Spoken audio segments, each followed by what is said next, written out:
Hi, ladies and gentlemen. So this is CryoFall, and we're not doing a Let's Play on it right now. This is my base. It's kind of messy right now. But anyways, I wanted to introduce you to CryoFall. So CryoFall is a new survival... I would actually call it a survival RPG PvP game, I guess. Somewhere in that lines. Open world, crafting, sandbox, you name it.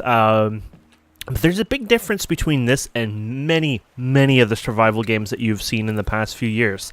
This one is an alpha, and I'm gonna lag a bit, and that's not the server. That's not the server's fault. It's me. You can see my ping there, and I'll explain why in a minute on that one. But anyways, the reason why this is a lot different than the ones out there is first, it's an alpha, which you're gonna say, well, didn't they all start in alpha?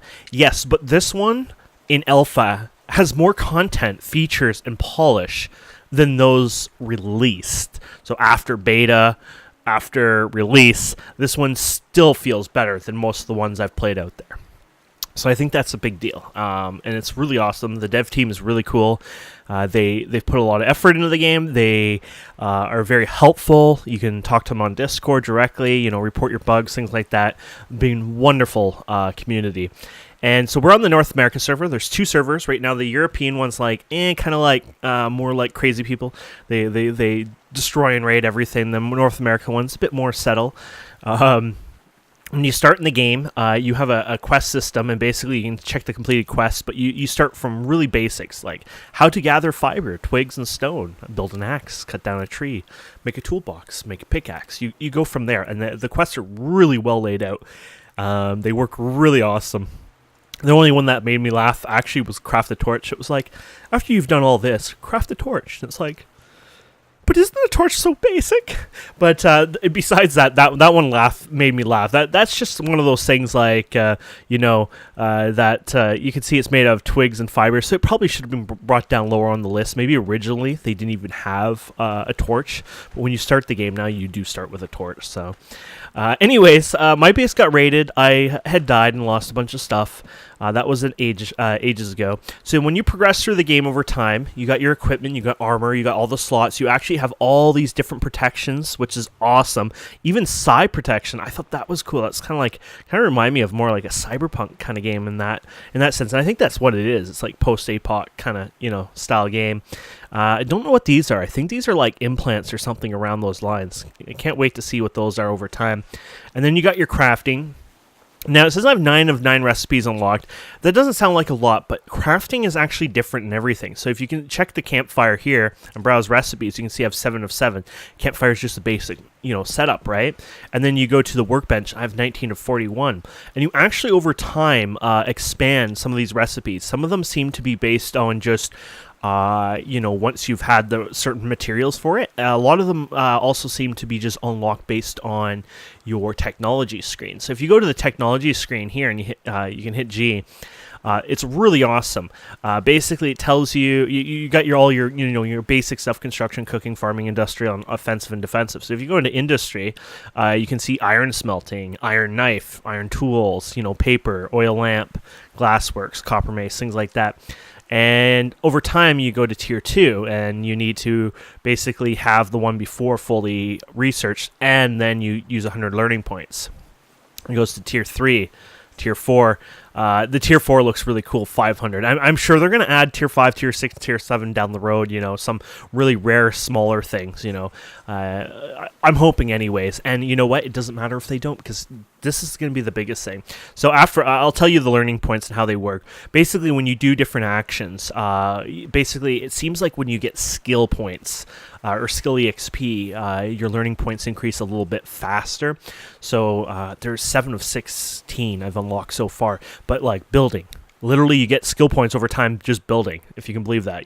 The building and deconstruction speed, forging, forging speed. That's like, cutting, I guess, is that cutting trees? No, that's wood cutting. Okay, so that forging is literally just like the, grabbing mushrooms or berries and things like that. And then you got wood cutting and mining and survival learning and athletics. And there's a lot more that we don't even have unlocked yet. So it seems like when you get some of these the EXP for this, your technologies, your learning points kind of go up over time a bit more. But they also go up passively anyways. Just sitting doing nothing will go over time. Of course, my food's going to be gone by then and I'll die, which probably means I probably should get some food. So while we keep talking here, I'm going to go and grab some food locally. So what I wanted to bring to your attention was, which I think is awesome, is that, oh, here's this guy. I wonder if okay, so see my leg there?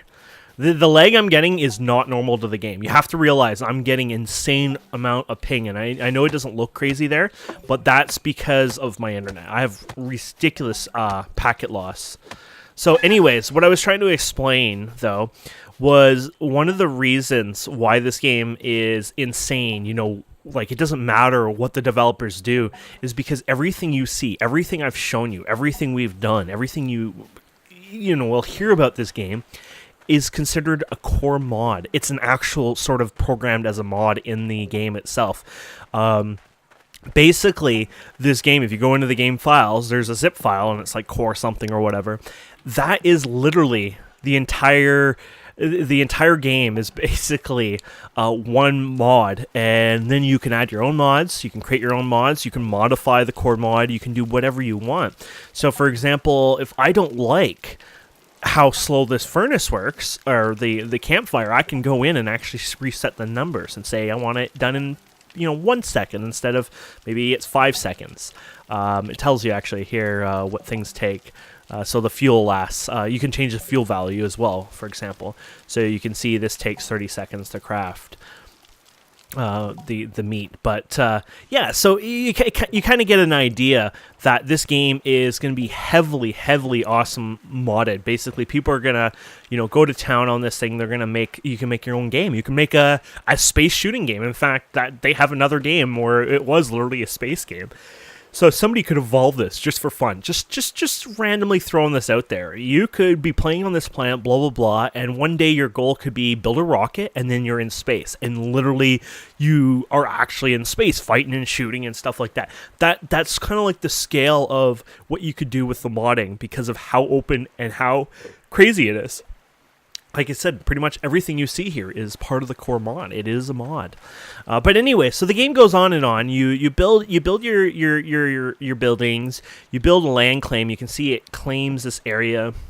Mine is not stretched over here properly, and I did this by accident like an idiot, by the way. I can't actually get to this. Later on, I can get myself a crowbar, and I can break into there. But basically, you land claim, and you protect everything. In the next version, there will be extenders. So instead of placing like 100 land claimers, you can place these extenders to help extend your land claim. But then people basically, they can't break into your building unless they use some crazy force, like a lot of C4, things like that. And I personally, when my internet's fixed, if that ever happens, because I keep getting annoyed to, I'm going to go crazy right now about that, I would like to build a server for the community and mod it a bit, and even customize maps. I'll have a map editor and stuff eventually. And I'd like to make more of a PvE server. In fact, what I was thinking is there would be PvP regions, but not PvP everywhere. And the idea is there will be, maybe special resources, and there are special resources that are open to only the PvP area, so you can go and get them and claim them and stuff, but that's where the war and fighting happens. So it lets people play more casually, enjoy the game in a PvE manner. But there will be areas for the more rare and expensive resources. Then you fight. You don't have to fight, but because you can actually set up a trade system. There's actual trade station you can build. This is the cool part about the game, and you can actually make it like a mint processing system, like an actual mint factory sort of style, and create coins and things like that, a currency in the game. And so, for example, I saw lithium. It had a fancy, this is just an example, the furnace, but it was like a fancy high-tech building that you power up was on top of a lithium mine, and it would process lithium. And on this server, I found it was like way up somewhere. I don't know where it is, but let's just say it was way up here. Oh, look at, there's trading stations. I had no clue they showed up on the map like that. But anyways, let's just say it was up here somewhere. I don't remember where it was exactly, but let's just say it was here. You go up to it, and the person who owns it right now would just build a built their building there. They protected it, but they left it open. They are letting anyone use it, which I think is really cool.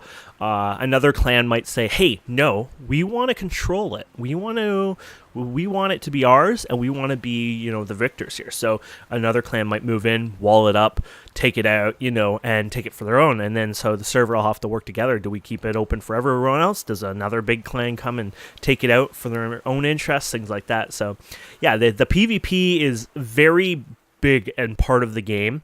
On the North American server, PvP is kind of on the low end. I got raided, but I haven't been playing much anyways, so that makes a difference. And these marks are just me punching it. You can actually just easily create your simple toolbox and repair these, but I have a habit of accidentally punching my own stuff, so that's why there's so many damage values here, by the way.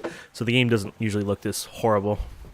And of course, there's lamps and torches and things you can craft. If you hit tab, this is like your building. So C is kind of your character crafting, but 99% of your crafting is not in your character. It's just the basics. Tab is your construction. So you can see the technologies I've unlocked, and it's very little. I have hardly any technology unlocked at all, but you can see the light here. This is, I think, the first tier. I think there's like 3 or 4 lights in the game, and there'll probably be a lot more down the road, of course, as well. And they have electricity. They don't actually have like a full-out electricity system, but they plan to in the future. But you actually have batteries you can use. Right now, I guess the idea is you craft disposable batteries, and you can put them in certain technologies to power them, and later on they'll have it so you can build a generator and I assume attach wires and things. But this game is going places, like we're talking about, really far. But either way, I thought it was important for me to share this with you guys. This game is amazing. It has so many features. I think for you guys who just enjoy Minecraft, even just the idea of farming, there's a full farming and everything in here, I think you would enjoy just playing it, leveling through it and just having fun. For you guys who enjoy more of the RPG style, I mean, you got your skills, you got your gear, you got your RPG elements are hardcore in this game. I shouldn't say hardcore because that sounds over the top. It's not, you're gonna die every second from the big mob boss who kills you in one swipe. But my point on the hardcore was like, it was just, there's a lot of the RPG elements, which I think is really awesome. And then you got your open world crafting, your open world, everything else.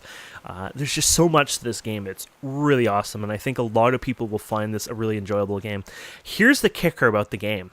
Like I said, it's an alpha, but it's free. You can go to the site right now and download the game and play it this second for free. That's the confidence about these developers. They're very open. They're an awesome development team, and they want, they believe their game is an alpha and that you shouldn't have to pay to play the alpha.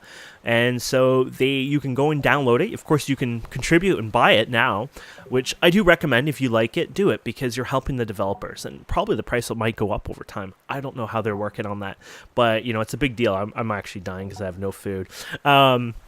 But anyways, it's going to be awesome. Like I said, I'll set up my server eventually. I'm going to learn how to do a bit of the modding. I think the modding is in C# from what I was looking at, but it's very script-based. It's not hard to play around with and understand and even do stuff. So even just simple modifications and trying to modify things here and there for your own server down the road wouldn't be so hard. This is how cool. You ready for this? I'm on this server. Watch this. Oh, here's the European server. So it's loading up. My internet sucks, so this should have happened instantly. But yeah, my internet's not loading it up. Okay, there we go. Keep in mind, this usually happens like this, but my internet's horrible. And this is 8 in the morning. Wait till it's 6 p.m. My internet's like 10,000 freaking ping these days. It's ridiculous. But look at this, I'm on a different server. Literally, I'm on another server just like that. I love their UI. I love how smooth and how wonderful things are. The transitioning from there to there. I think that alone is it's beautiful. And remember, this is all a freaking mod. It's like a core mod. I can't explain that enough to people, that you can do anything and everything with this game. And it's like an RPG maker, basically. For people who want to make an RPG, this is the game to do it in. If of course, you're not looking to make money off of it, in that sense. But either way, I think you guys will love it. I love it. Right now, the server files are not available. They should be coming out in the next few weeks. They might release them slightly earlier before the big update, which I think is update 16, 17, 16, something like that. But anyways, and once that update comes out, they're going to release the server files, and then you can run your own server, and then you can start playing with the modding. You can still play with modding now, but you can't do, you can't say, oh, my weapon does 1,000 damage, and it will actually work on the server, of course. It'll just give you some weird errors and stuff like that. So there's death for you. So you can respawn at your bed. Of course, we have a bed right here. And then you have 1 hour to pick up your items, and it'll actually put a marker on the map. It's a rip. And then you can, pick up your items, and there you go. And yeah, but either way, it's an awesome game. I highly recommend it. I think you guys will enjoy it. I want you guys to try it out. I want you to tell me what you think about it, and I can kind of guarantee this will be an awesome game. And I've actually been putting some of my time and effort in helping these guys, report bugs, work on their wiki. I'm not really good with wikis, but no one else wanted to do it, so I've been helping, trying to put content on the wiki. And because, like I said, the game is like a big mod, I can go into the data file and just extract all the icons and resources and easily throw them up on the wiki. So that makes my life better than having to, like screenshot and cut each icon out and, put them on the wiki. But either way, thank you guys and girls so much for watching this. I really, really hope you'll check them out. Check the link in the description, and I think you won't be disappointed. And we'll be doing a Let's Play series on this in the future. It'll probably be single player unless my internet gets fixed soon. But I think you guys will enjoy it a lot. Have a wonderful day, and we'll see you later. Goodbye.